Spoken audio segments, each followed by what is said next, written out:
Cruzar os mares em um veleiro pode parecer um objetivo sem sentido para quem apenas deseja chegar do outro lado. Mas foi com esse propósito que eu tomei uma decisão ousada que mudou a minha vida. Meu nome é Max Fercondini, eu sou ator, já pilotei um avião monomotor pelos céus do Brasil em uma expedição aérea. Já dirigi um motorhome pelas incríveis paisagens das estradas da América do Sul. E há 5 anos eu vivo em um barco. Eu escrevi o livro Mar Calmo Não Faz Bom Marinheiro para compartilhar com vocês os motivos que me levaram a escolher viver num barco e fazer as minhas expedições. Estou chegando agora em Gibraltar. Nessa minha terceira viagem, eu passei por momentos muito especiais que me fizeram encarar alguns desafios que eu nunca tinha imaginado.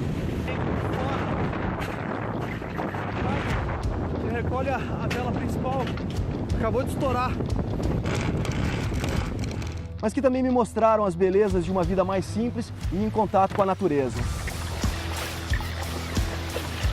Em Mar Calmo Não Faz Bom Marinheiro, eu apresento em detalhes esse meu estilo de vida a bordo e provoco você, leitor, a compreender que são as adversidades que nos fazem crescer.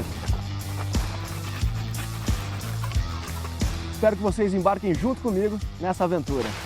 Se você quer conhecer o meu livro, acesse maxfercondini.com/livro. Muito boa noite para vocês que nos acompanham aqui na Record News. Muito boa noite para vocês que nos acompanham também no nosso portal de notícias, líder de audiência, o ND+, o nosso Conexão ND desta sexta-feira, né, Max? Já está no ar e já está no ar com esse convite maravilhoso. Vem viajar com o Max.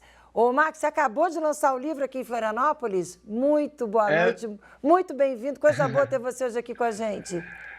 É verdade, Madu. Um prazer enorme estar com vocês e poder compartilhar um pouquinho dessas minhas histórias, né, das minhas viagens pelo céu, pela terra e pelo mar. Um prazer enorme. Boa noite a todos. Olha aqui, ó, 37 anos agora, dia 1º de setembro. Confere essa informação?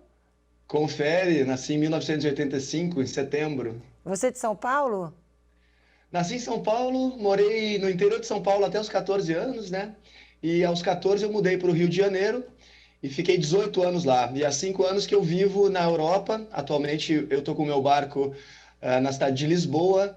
E sim, vivo todo dia no meu barco, vivo a bordo já há esses 5 anos. E vamos começar falando do livro, o livro que acabou de ser lançado. Você está lançando, aliás, aqui em Santa Catarina. Nesse sábado você faz o lançamento e está aí, ó. Mar Calmo Não Faz Bom Marinheiro. Agora no sábado, amanhã, você está lançando também em São José. A partir das 7 horas da noite, você lança no Shopping Continente. Você vai viajar ao Brasil lançando o livro? Essa é a ideia? Já estou viajando o Brasil, fazendo os lançamentos, recebendo muito carinho do público que tem ido aos lançamentos, né? E me prestigiado. Eu faço sempre uma apresentação do livro com palestra, com um bate-papo legal, abro para perguntas para as pessoas, mas eu estou numa batida muito louca, porque é cada dia numa cidade nova, diferente. Mas estou gostando muito, a repercussão está muito legal, o livro está muito, muito bacana, as pessoas têm, quem já teve acesso, né, quem já começou a ler o livro, tem me escrito ali coisas muito especiais. Eu estou muito feliz, Madu. Como é que foi essa decisão de morar num barco e morar na Europa, ficar em Lisboa? Conta como é que chegou, como é que foi a tua trajetória até essa decisão. Olha, é uma história longa, são 400 páginas de livro, eu conto isso no livro também, mas compartilhando um pouquinho com vocês aqui, eu comecei as minhas expedições no ano de 2014, quando eu tive a rescisão do meu contrato, né, como ator, e nesse momento eu tinha ficado bastante chateado, eu falei, quer saber, eu vou fazer os meus projetos pessoais, vou colocar os meus projetos pessoais à frente de qualquer projeto profissional. E todo mundo acho que já passou um pouco por isso, né? Já teve algum momento de dúvida do que fazer da vida, ou então teve uma rescisão, teve uma mudança, uma demissão, uma mudança de planos. E para mim aquilo foi muito importante, porque eu saí da minha zona de conforto, né? Eu fui obrigado a sair da zona de conforto, rever os meus conceitos, os meus valores, as minhas prioridades, e aí eu coloquei, então, de fato, como prioridade os meus projetos pessoais. Eu sempre tive o sonho de fazer as minhas expedições. Me habilitei como piloto aos 22 anos de idade, no ano de 2007, e a partir daí eu comecei a desenhar as minhas rotas voando pelo Brasil. A primeira expedição foi o Sobre as Asas, passou na televisão também, talvez as pessoas tenham acompanhado, foi uma expedição onde eu voei por 150 horas durante 5 meses, né, pelo Brasil, pousando em tribo indígena, comunidade quilombola, ribeirinhos, sobrevoei a Amazônia, o Pantanal, o Cerrado, no Rio Grande do Sul também, a região do Taim, passando aí por todos os biomas do Brasil, numa expedição que foi muito interessante mesmo. E depois de ter feito essa expedição pelo céu, eu falei, agora eu vou ampliar os meus horizontes e comecei a percorrer pelas estradas da América do Sul, 21 mil quilômetros, né, passando por Uruguai, Argentina, Chile, Peru, Equador e Colômbia.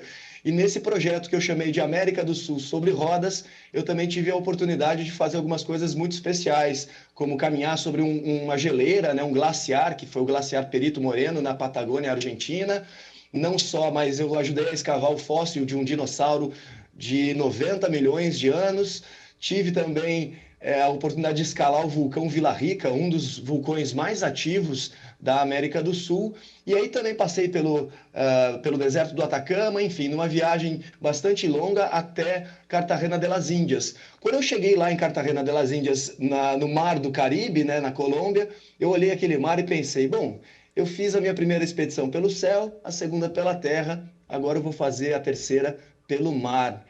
E era só para eu ficar 1 ano e meio vivendo nessa expedição, gravando, né, os meus programas para essa expedição, só que eu me encantei, me apaixonei por esse estilo de vida. Realmente é um estilo de vida que é onde eu estou muito voltado, em muito contato com a natureza, vivendo a bordo, e tem 5 anos que eu vivo no meu veleiro chamado Aileen. E lá em Lisboa, o veleiro Lá fica... em Lisboa. E por que Lisboa? Por que Portugal? Por que Europa? Eu decidi ir para Lisboa porque eu queria conhecer, né, melhor a história das grandes navegações. E ali é o celeiro, né, dos grandes velejadores, né, da Era de Ouro dos Descobrimentos. O Rio Tejo, para mim, é muito importante. Quando eu entrei no Rio Tejo, eu fiquei bastante emocionado, porque é a partir dali que os grandes velejadores, navegadores e exploradores partiram para todos os lugares do mundo. Eu costumo dizer que a caravela portuguesa, ela tá para a época como o ônibus espacial para nós hoje em dia, né? A tecnologia que existia naquela época foi superada pelo invento da caravela, que usa velas latinas, né? Como a gente chama, que são essas velas triangulares, né? E foi isso que impulsionou, que fez com que o homem europeu pudesse conhecer e explorar outros lugares no mundo. Mas aí como é que é a tua rotina? Você mora no veleiro, você fica dentro, você dorme, você come, você almoça, tudo. Você vive ali no veleiro, mas aí você passeia pela Europa no veleiro, você troca ele de porto. Como é que é a tua vida? A vantagem do barco é isso, que você enjoou de uma cidade, enjoou de um bairro, tem um vizinho chato, você simplesmente vai lá e muda de marina, muda de paisagem, se quiser, né? Mas eu já cruzei 3 vezes o Atlântico, foram grandes navegações. Para cruzar o Atlântico são 21 dias de navegação, é bastante tempo. Nessas expedições, nessas travessias, eu contava com o auxílio de tripulação, mas pretendo fazer também a travessia sozinho. Mas naveguei por vários lugares já, desde Córcega, Sardenha, Ilhas Baleares, Gibraltar, a costa da Espanha também, no mar Mediterrâneo. Depois estive nos Açores, que são ilhas portuguesas no Atlântico. Naveguei até a Inglaterra, passando ali pelo English Channel. Também estive nas Ilhas Canárias, que são ilhas próximas ali no norte da África, próximas ao Marrocos. E no Caribe eu naveguei por Bonaire, Curaçao, Martinica e Santa Lúcia. Enfim, já acumulei mais de 20 mil milhas náuticas navegadas. E a minha rotina, ela depende. Se eu estou navegando, é um tipo de atividade, né? Mas quando eu estou parado nas marinas, a marina, ela para mim é como se fosse mesmo um condomínio. E eu tenho muitos vizinhos que vivem também, pelo menos na marina lá em Lisboa, onde eu estou atualmente com o meu barco, eu tenho aí aproximadamente uns 10 ou 12 barcos habitados. Então tem bastante gente que está vivendo o mesmo sonho, o mesmo propósito dessa vida em contato com a natureza e com o mar. Quando você começou lá atrás, você já tinha esse espírito aventureiro? Alguém da tua família tem? Como é que isso aconteceu? Como é que teus pais reagiram? Como é que teus amigos reagiram? Eles te acompanham? Como é que é isso tudo na vida da família? Ó, é legal você perguntar isso, porque eu costumo dizer também que o fruto não cai longe da árvore, né? Então, assim, para vocês entenderem um pouco essa minha aptidão, essa minha vontade, desejo por aventuras, eu conto a história da minha mãe, que a minha mãe é médica aposentada, né, ginecologista e obstetra. Aos 60 anos de idade, tirou a carteira de piloto de avião. Atualmente ela está com 67 e nós voamos juntos. A gente gosta de fazer essas viagens juntos, né, pelo céu. Então, eu sempre fui muito incentivado pela minha família, até mesmo para seguir na carreira de ator, né? Imagina um garoto como eu, de 14 anos, morando no interior, né? Aquela vida do interior, aquele pensamento mais interiorano. Mas eu tive incentivo dela para seguir na carreira, para em busca dos meus sonhos. E quando eu decidi que eu ia fazer essas minhas aventuras, a minha mãe me incentivou também. É claro que ela fica morrendo de medo quando eu estou atravessando o Atlântico. Por sorte, eu tenho um sistema de GPS onde ela pode acompanhar diariamente, né, a evolução do barco na travessia ao longo dos 20, 21 dias. Mas a minha família sempre me apoiou bastante e eu tenho bastante contato com eles, apesar de estar vivendo ainda lá em Lisboa. Fala mais da tua mãe. Agora eu já estou triste. Queria ter convidado ela também para essa entrevista. Ah, eu Pois é, quero. e ela é super tímida. Ah, não, mas comigo ninguém fica tímido. Como é o nome dela? Fala mais dela. Olha, eu tenho 53, vou fazer 54 anos. Já fiquei pensando aqui, será que eu com 60 vou aprender o quê? Porque você falou que ela aprendeu a pilotar com 60? Com 60 anos de idade, ela tirou a carteira de habilitação. Eu arrisco a dizer que a minha mãe é a mulher mais velha, ainda, apesar de ser jovem, aos 60, mas assim, Olha, a ele é mulher mais rápido. velha. Gente, vocês Aqui. perceberam que ele é rápido, esse menino, né? Ele corrigiu rápido. Sim, sim, ela é uma jovem Sim. senhora. Ah. Na idade mais avançada, a tirar a primeira habilitação de piloto. Eu arrisco a dizer. Tem muitas mulheres que voam, né? Eu tenho, inclusive, amigas minhas, como a Mônica Edo, que faz acrobacia aérea. Minha mãe também começou o curso de acrobacia aérea. Essas mulheres de hoje em dia, apesar, né, de ser outra geração, elas estão bem avançadas. Eu acho isso, eu incentivo muito, eu acho lindo de ver a minha mãe voando. Sabe assim, quando a gente divide a cabine do avião, também é algo muito especial para mim. E eu acho que, no fundo, é essa mensagem, né? Fica aí uma mensagem de inspiração para todas as mulheres e até mesmo para os homens, porque tem muito amigo meu aí na idade de 50, 55 que gosta dessa, né, se encanta com a aviação, mas que não, no final, fala, estou muito velho para seguir. E aí a minha mãe é um exemplo de que é possível em qualquer idade da vida. Ah, com certeza, já gostei. Já vou convidar ela num outro momento. Eu vou convidar você e ela de novo. Já pode anotar aí na tua agenda, pode dizer para ela. Com certeza. A gente vem voando. A gente vem voando para Florianópolis e aí a gente vai no estúdio juntos, eu e ela. Vocês vêm voando para cá? Ai, já adorei. Podemos. Como é o nome dela, Max? Doutora Márcia Kablukov. Márcia! Kablukov é russo. É minha Márcia xará. também. Ainda por Sua cima. xará. Pronto, já está convidada, já pode dizer para ela. Manda ela assistir o nosso programa. Diz, mãe, Sim. Conheci uma mais doida que quer que a gente chegue voando em Florianópolis e vá dar entrevista para ela lá. Já está convidado, vocês dois. Já estão convidados os dois. Ah, porque é tão bacana esse tipo de mensagem que você está trazendo. Quando eu soube do teu livro... Quando eu soube que você vinha lançar aqui em Santa Catarina, eu falei, nossa, claro, vou ter o maior prazer de conversar. Primeiro que você tem uma trajetória de ator que merece todo o nosso respeito, merece todo o nosso espaço. Obrigado.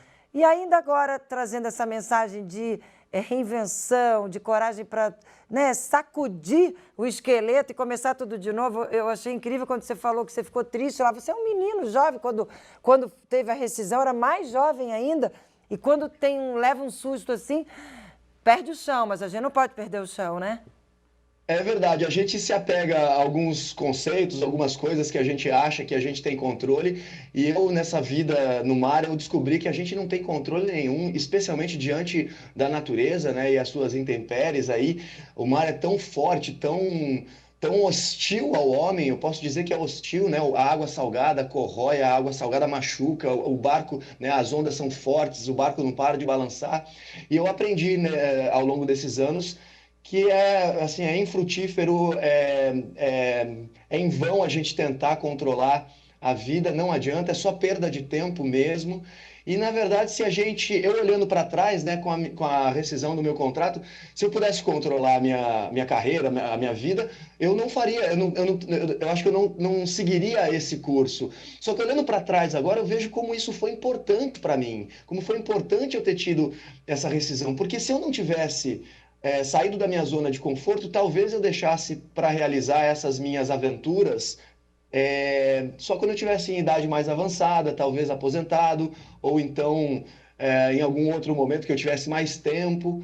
Então foi importante. Eu acho que isso também é uma das mensagens que eu deixo no meu livro, Mar Calmo Não Faz Bom Marinheiro, que é a gente olhar para o que está acontecendo para a gente e não focar no problema. A gente olhar em volta, porque quando uma coisa assim acontece, são tantas as outras possibilidades que aparecem. E eu costumo dizer que o que está acontecendo é o melhor que pode nos acontecer. Esse é um mantra que eu tenho.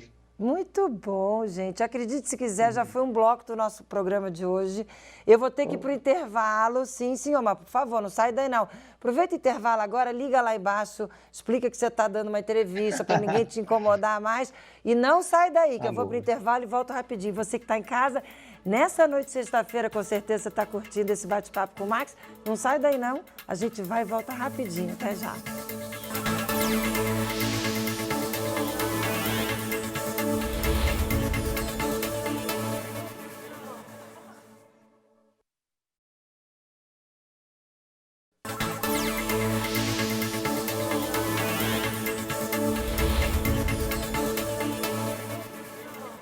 Estamos de volta com Conexão ND desta noite de sexta-feira. Muito obrigada a você que nos acompanha aqui na Record News. Muito obrigada a você que nos acompanha também no nosso portal de notícias, líder de audiência, o ND+. Gente, hoje eu converso com o Max Fercondini, ator, produtor, escritor. Acabou de lançar aqui em Florianópolis o livro Mar Calmo Não Faz Bom Marinheiro. E não faz mesmo, né? Tá aí, ó. Ele está com o livro na mão, não faz mesmo. As dificuldades do mar, as dificuldades da vida moldam a gente, transformam a gente em pessoas melhores, né, Max?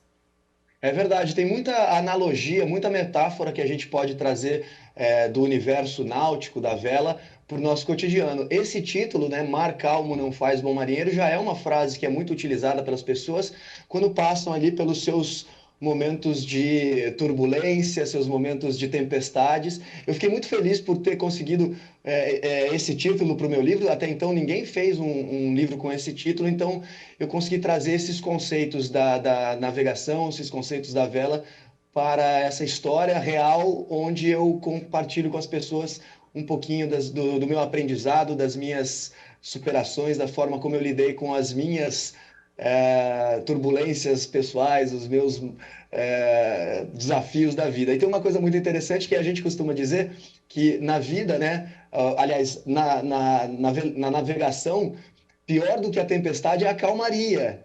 E era o que eu estava falando no primeiro bloco sobre a zona de conforto. E eu reforço muito essa ideia dos perigos da zona de conforto. A calmaria para o velejador, ela é uma condição pior do que a tempestade, porque na calmaria você não consegue avançar, você fica estagnado.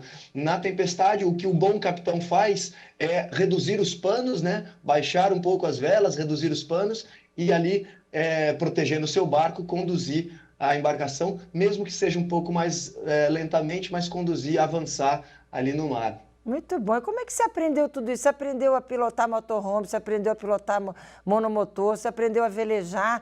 Como é que você se prepara? Tudo no YouTube, Manu. Não, fala sério. Não, fala brincando. Sério. Como é que não? Não faz isso com o nosso telespectador. Conta a verdade. Como é que você aprendeu tudo isso?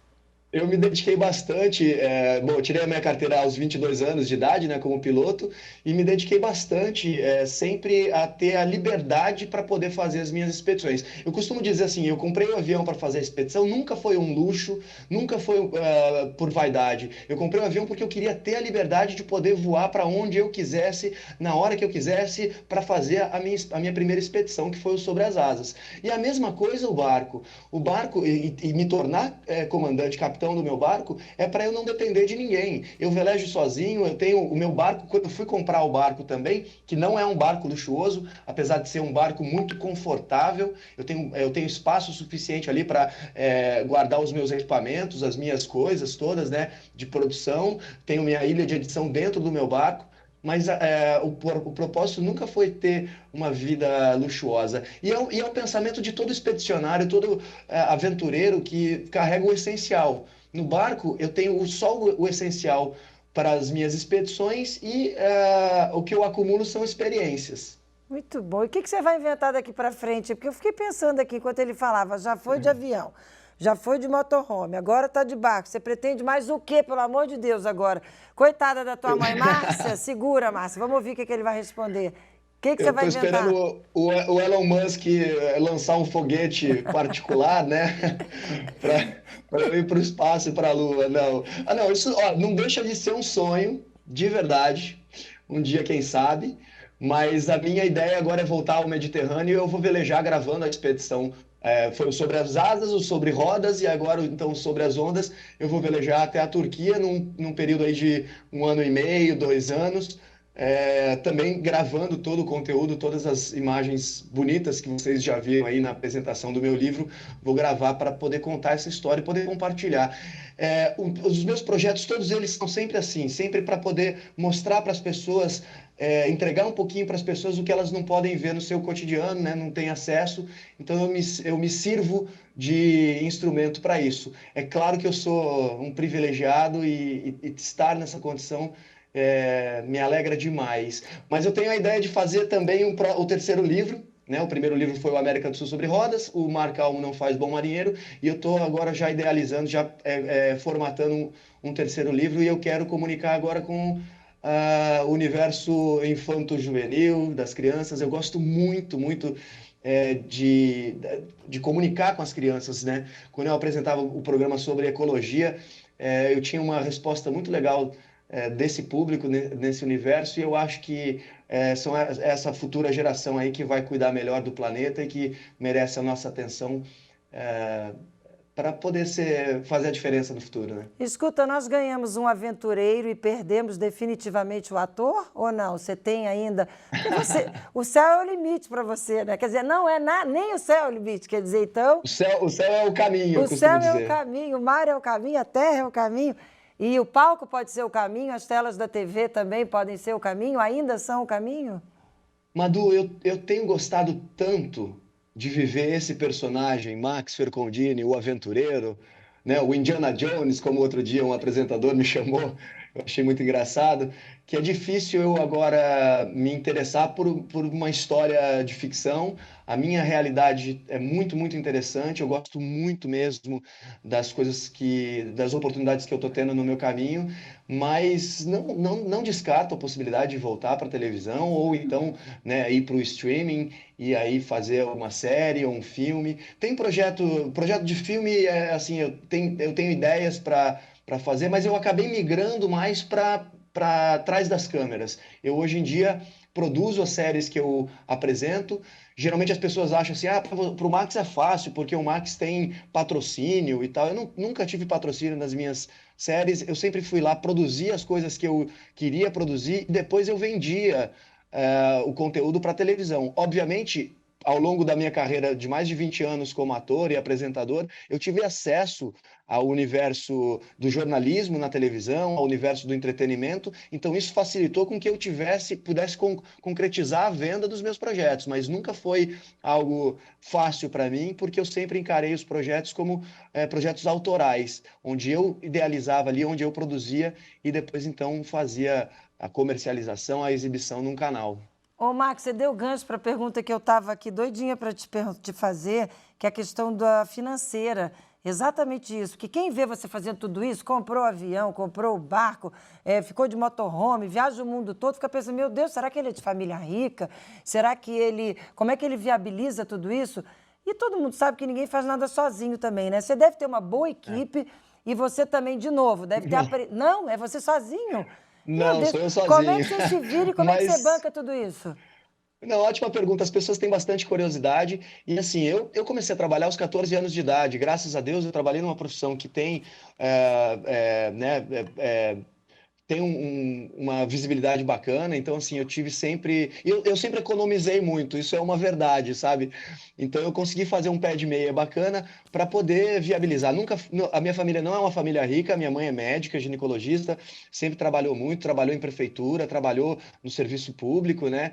Mas o que ela me deu, o que ela me proporcionou foi educação. Isso foi essencial e sempre me incentivou. Qualquer sonho que eu tinha, ela sempre orientando, né, o propósito que eu queria ter nesses sonhos, nessa vontade e tal. Mas, assim, a forma que eu me mantenho hoje em dia, com certeza, é com relação à minha reserva financeira, e eu venho ao Brasil geralmente para fazer um projeto ou outro, um trabalho ou outro de publicidade. Então, assim, eu consigo me manter, mas especialmente porque eu levo uma vida frugal, uma vida mais econômica, uma vida de poucas aquisições. Onde eu gasto dinheiro é equipamento de filmagem, porque o equipamento de filmagem, quanto melhor ele for, mais fidedigno ele vai ser ao olhar que eu estou tendo naquela realidade, naquela paisagem que eu estou vendo, porque com o objetivo, né, de eu transmitir isso da melhor maneira possível para os meus leitores, espectadores, no caso do audiovisual. E é mais ou menos assim. Então, assim, o que eu tenho é uma vida mais simples mesmo. E equipe? Apesar de eu estar num barco e tudo mais. Com relação à equipe, as pessoas têm curiosidade também. Especialmente o América do Sul sobre rodas, que foi a longa viagem que eu fiz pelas estradas da América do Sul. Era só eu e minha ex-mulher. A minha ex-mulher também participou do Sobre as Asas, e nós dois íamos juntos. E eu gravava ela, eu fazia câmera para ela, ela fazia câmera para mim. E a partir daí a gente, com o material captado, eu sentava no computador e passava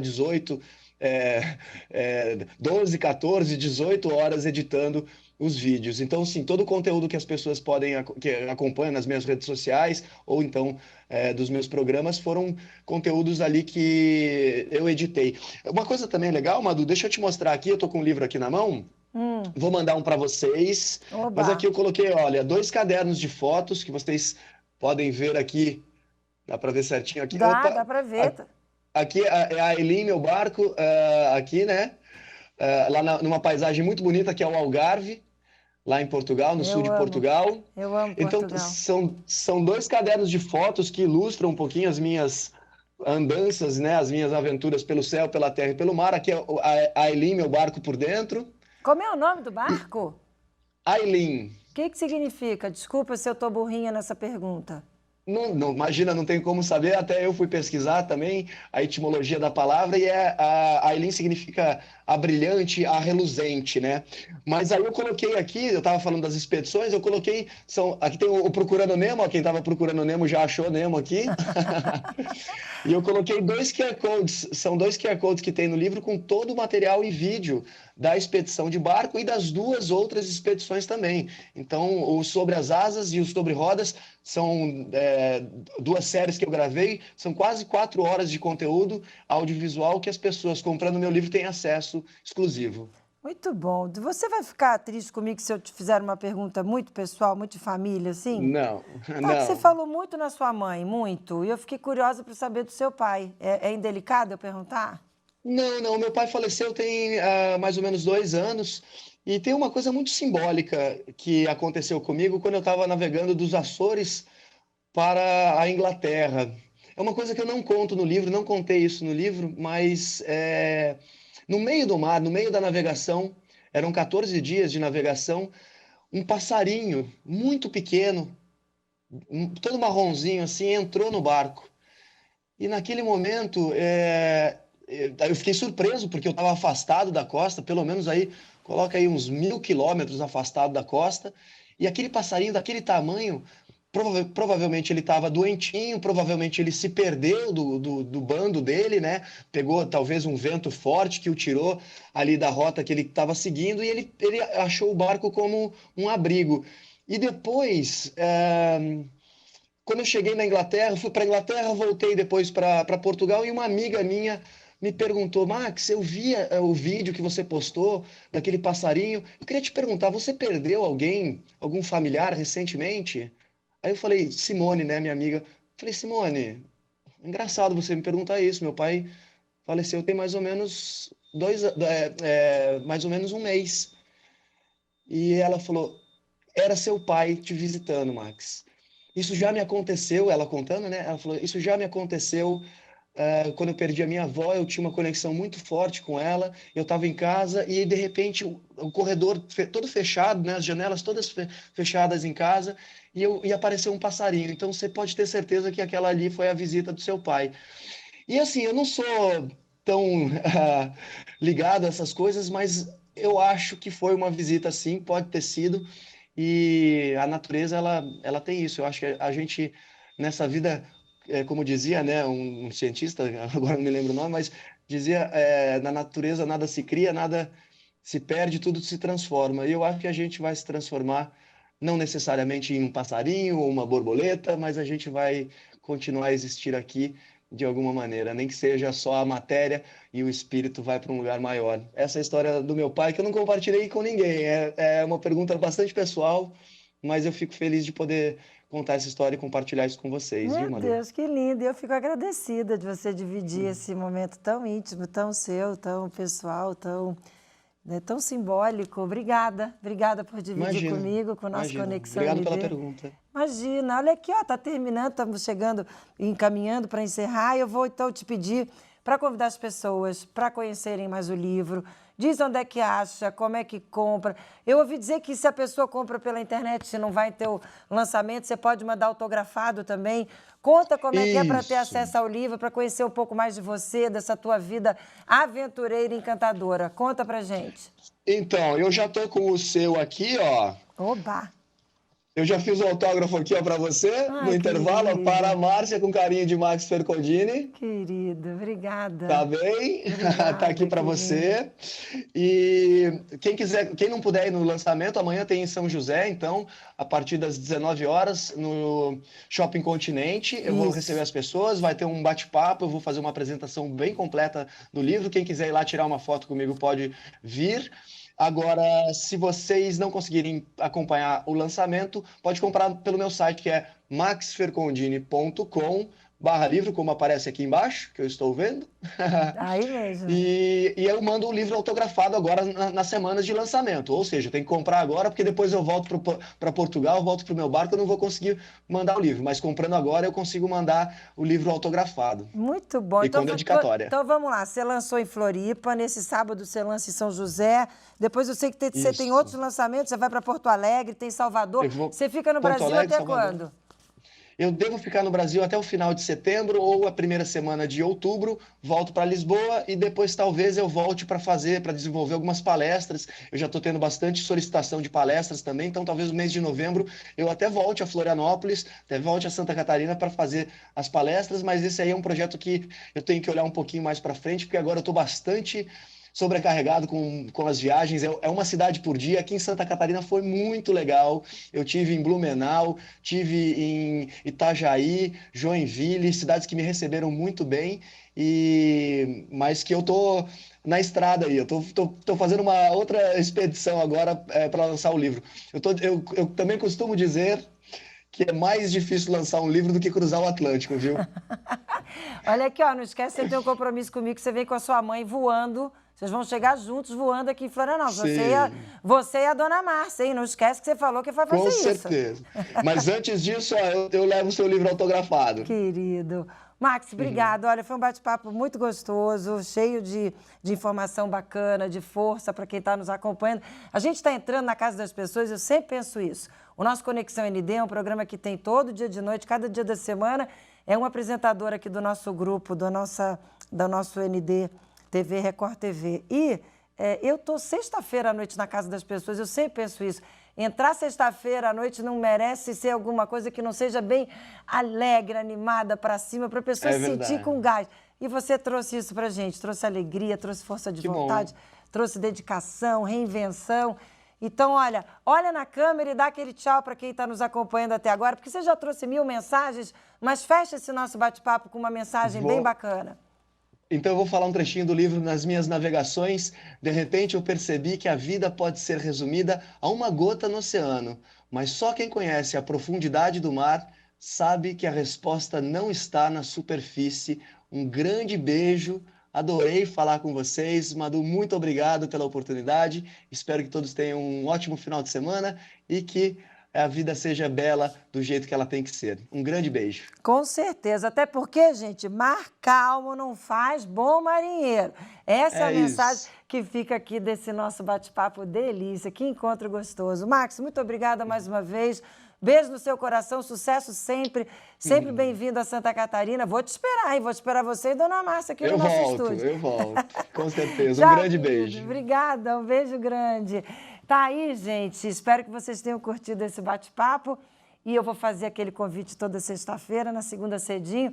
Eu e minha equipe estaremos esperando por vocês no nosso SC no ar. Aliás, não, o SC no ar dessa segunda-feira já é com o Luquinhas. Eu vou tirar uns dias de férias, tá? Mas logo, logo eu tô de volta, ó. Um beijo no coração, obrigada pela companhia nessa noite de sexta-feira. Aproveitem o final de semana e até logo. Logo, logo a gente se vê. Tchau, tchau.